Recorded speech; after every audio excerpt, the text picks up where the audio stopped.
kú dédé àkókò yìí gbogbo olólùfẹ́ ìkànnì Jígí Alára 24 tí ó kalẹ̀ sí ìlú Ìbàdàn, ilé tí a ti ń kọ ìròyìn bí àkọlé ìtàn tó jẹ́ pé pẹ̀lú ìmísí Odùduwà ní gbogbo ọ̀rọ̀ tí a jáde lẹ́nu wa.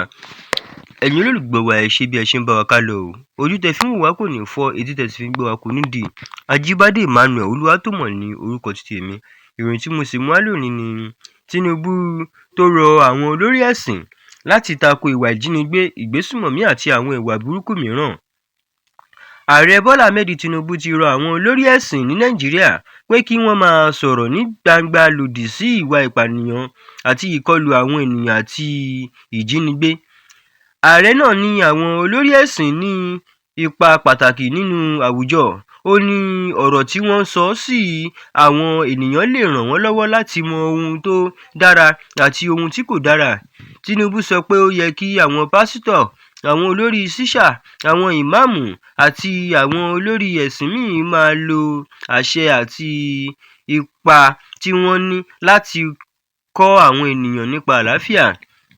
Ó ní gbogbo ènìyàn gbọ́dọ̀ sọ̀rọ̀ lòdì sí ìwà ìpànìyàn tó ń fa ìbẹ̀rù láàrin àwọn ará ìlú.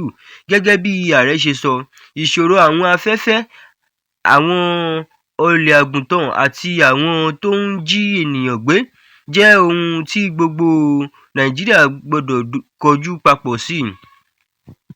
Ó ní kí iṣẹ́ ìjọba àti àwọn ọmọ ogun nìkan, àwọn ará ìlú, àwọn olórí ẹ̀sìn, àwọn olórí ìbílẹ̀ àti àwọn ẹgbẹ́ àwùjọ náà ní ipa láti kó.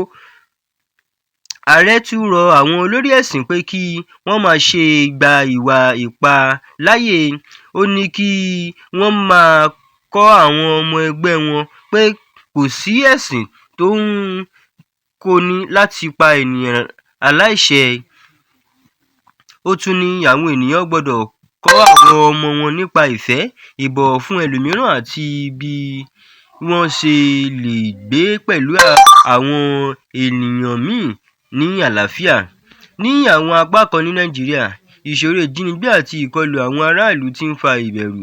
Àwọn àgbẹ̀ àti àwọn oníṣòwò kan ti bẹ̀rù láti lọ sí àwọn ibì kan nítorí ààbò. Nítorí èyí, àwọn olórí ẹ̀sìn ti tún pè fún àlàáfíà àti ìfọwọ́sowọ́pọ̀ láàrin ìjọba àti àwọn ará ìlú. Àwọn amòye nípa ààbò sọ pé ìjọba kò lè ṣe iṣẹ́ ààbò dáadáa láìsí ìrànlọ́wọ́ àwọn ará ìlú. Wọ́n ní àwọn aráàlú ni wọ́n sábà máa ń mọ ohun tó ń ṣẹlẹ̀ ní agbègbè wọn.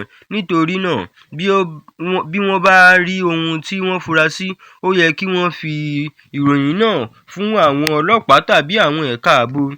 Wọ́n tún rọ àwọn ènìyàn pé kí wọ́n má ṣe gba òfin ní ọwọ́ ara wọn.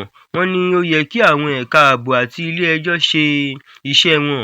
Àwọn olùgbé àwọn agbègbè tó ní ìṣòro ààbò náà ń retí pé ìjọba yóò túbọ̀ ṣiṣẹ́ láti dáàbò bo ẹ̀mí àti ohun ìní àwọn ènìyàn.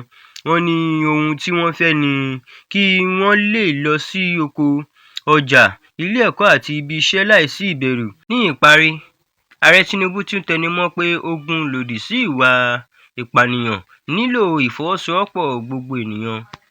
Ọ̀rọ̀ àwọn olórí ẹ̀sìn pé kí wọ́n máa sọ̀rọ̀ tó máa mú kí àlàáfíà àti ìṣọ̀kan wà, kí wọ́n sì máa kọ́ àwọn ènìyàn pé ìwà ìpànìyàn àti ìjínigbé kò yẹ kí wọ́n máa gbà láàyè.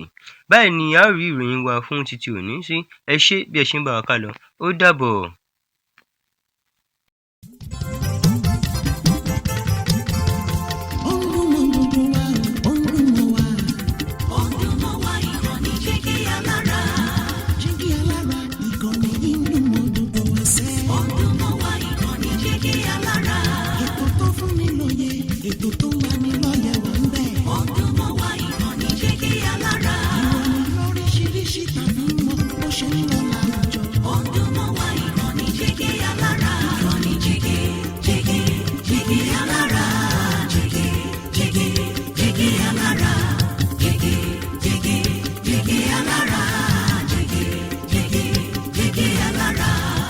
Ìkànnì Jígí Alára 24, bàbá gbogbo.